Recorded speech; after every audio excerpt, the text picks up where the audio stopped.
नमस्कार दोस्तों, edu hub की ऑनलाइन क्लासेस में आपका स्वागत है। बच्चों, अब तक हमने वर्ड विचार पढ़ा था। इसके पहले की जो वीडियो थी उसमें मैंने आपको वर्ड विचार बताया था।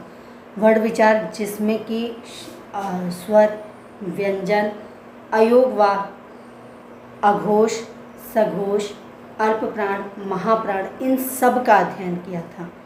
आज हम शब्द विचार या शब्द रचना पढ़ेंगे। शब्दों की रचना कैसे होती है, यानी जो शब्द हैं। पहले हमने क्या पढ़ा था कि शब्द वर्णों का सार्थक मेल होता है, अक्षरों का सार्थक जोड़ जो किसी भी अर्थ को, किसी भी मतलब को अपने साथ में लिया हो, वह शब्द होता है। लेकिन इनका निर्माण होता कैसे है, शब्द रचना होती कैसे है, आज इसके बारे में। इसका पहला स्टेप है बच्चों उपसर्ग। उपसर्ग के माध्यम से शब्द की रचना कैसे होती है, हम आज इसका अध्ययन करेंगे। तो उपसर्ग क्या है?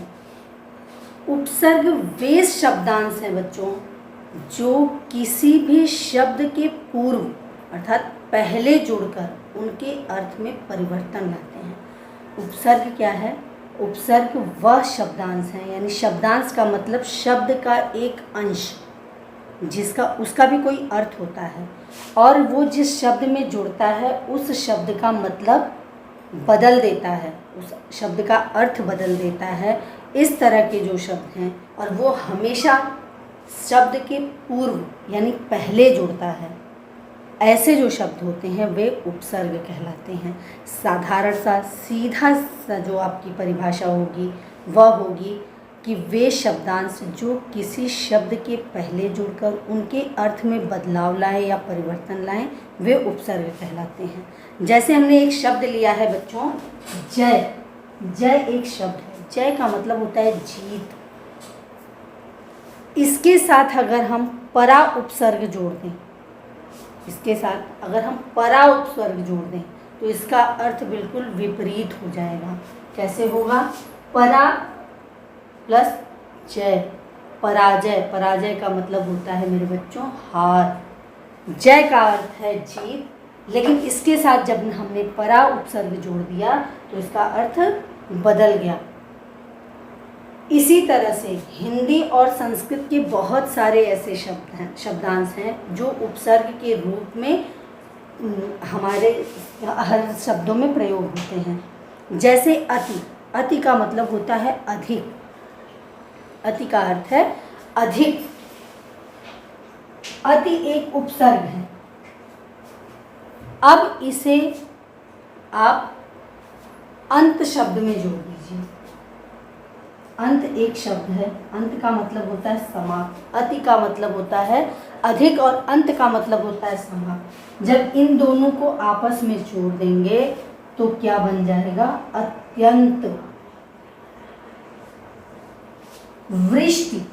वृष्टि का मतलब होता है बच्चों वर्षा, बरसात। वृष्टि बहुत ज़्यादा बरसात होना। वृष्टि के साथ जब हम अति जोड़ देंगे तो इसका अर्थ बदल जाएगा अतिवृष्टि, यानी बहुत अधिक वर्षा। अतिवृष्टि। ऐसे ही बहुत से उपसर्ग हैं। अधि। अधि का मतलब होता है ऊपर या श्रेष्ठ होना। अधि का मतलब होता है ऊपर या श्रेष्ठ होना। करण एक शब्द है, करण। अगर इसके साथ हम अधि उपसर्ग जोड़ दें तो अधिकरण। क्या हो जाएगा? एक शब्द बनेगा नया और दो शब्दों का जो मेल है एक उपसर्ग से मिलकर बनता है। जब करण का अर्थ करना होगा और अधिकरण होगा तो ये पूरे अधिकार के रूप में प्रयोग होगा। इसका मतलब है कि जिस शब्द में उपसर्ग जुड़ता है उस शब्द का अर्थ बिल्कुल बदल जाता है। ऐसे है अनु है, अप है, उप है, उपयोग है। इस तरह से बहुत सारे ऐसे शब्द हैं। योग एक शब्द है, उप जोड़ दिया तो उपयोग हो गया। इस तरह से बहुत सारे ऐसे शब्द हैं बच्चों जो कि हमारे अलग शब्दों में जुड़ते हैं और उनके अर्थ में परिवर्तन ला देते हैं। ये उपसर्ग तो हमारे हिंदी और संस्कृत के थे। आइए हम कुछ अरबी और फारसी उपसर्ग को भी देखें। अरबी और फारसी के उपसर्ग क्या हैं बच्चों? अरबी और फारसी के उपसर्ग। अब तक हमने हिंदी और संस्कृत के उपसर्ग देखे थे। क्या है? अल, कम, बर, ला, हम, बा, ये कुछ शब्दों में जुड़कर उनके अर्थ को बदल देते हैं। अल है, कम है, ला है, गैर है, खुश है, ऐसे बहुत सारे उपसर्ग हैं जो कि अरबी और फारसी के हमारे शब्दों में प्रयोग होते हैं।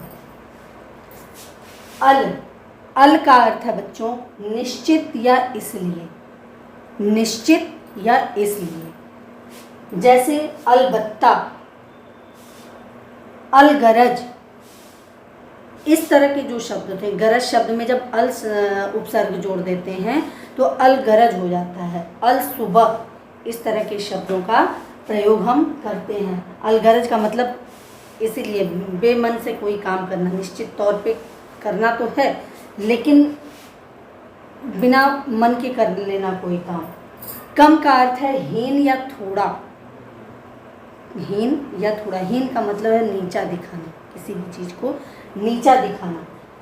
कम उम्र, कम सिन, कम ख्याल, इस तरह के जो शब्द आते हैं जिनमें फारसी शब्दों का प्रयोग यानी उनका जो उच्चारण होता है वह भी अरबी फारसी के रूप में ही होगा। नेक्स्ट है बच्चों बर। बर का मतलब है ऊपर, बर्खास्त, बर्दाश्त, यानी किसी भी चीज़ से ऊपर हो जाना, सोच से ऊपर होना। ला का मतलब होता है बिना या रहित, कुछ नहीं होना। जैसे कोई बीमारी होती है तो लोग बोल देते हैं कि लाइलाज है, यानी अब इसका कोई इलाज नहीं है, इसका कोई उपाय नहीं है, ये सही नहीं हो सकता। ला इलाज। लापरवाह, बेमन से कोई काम कर देना। तभी लोग कहते हैं ना कि लापरवाही से काम कर रहे हैं। लापरवाही का मतलब ध्यान न देना, बिना या रहित, इस तरह से। हम का मतलब होता है समान या बराबर, एक जैसा मानना।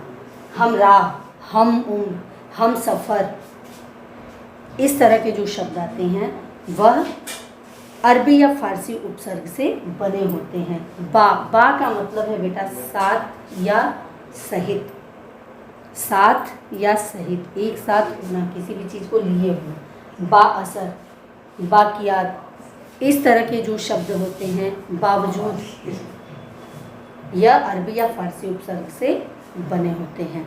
नेक्स्ट है बच्चों आपका प्रत्यय। प्रत्यय क्या है?